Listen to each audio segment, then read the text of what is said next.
कुणाच्या सांगण्यावरून आपल्या मनात एखाद्या व्यक्तीबाबत चांगले व वाईट मत बनवण्यापेक्षा आपण स्वतः त्या व्यक्तीशी संवाद साधावं आणि खरं काय खोटं याची दाट खात्री करून घ्यावी.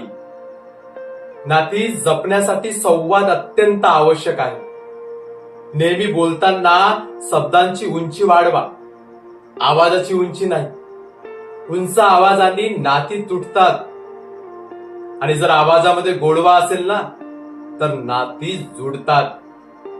या जगात कुणाचंच कुणापासून काही सडत नाही हे जरी खरे असेल, पण या आयुष्यात कोण कधी आपल्या उपयोगी पडेल हे सुद्धा सांगता येत नाही.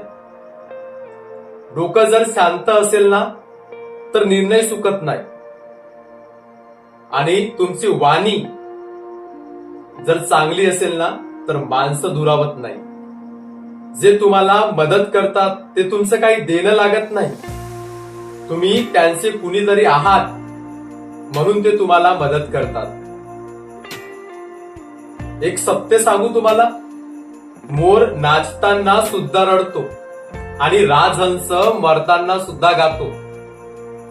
दुःखाच्या रात्री कुणीच झोपत नाही आणि आनंदाच्या वेळी कुणाला झोप येत नाही. यालाच तर आयुष्य म्हणतात.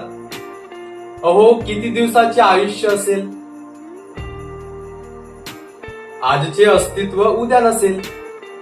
मग जगावे हसून आणि खेळून, कारण या जगात उद्या काय होईल ते कुणालाच माहित नसते.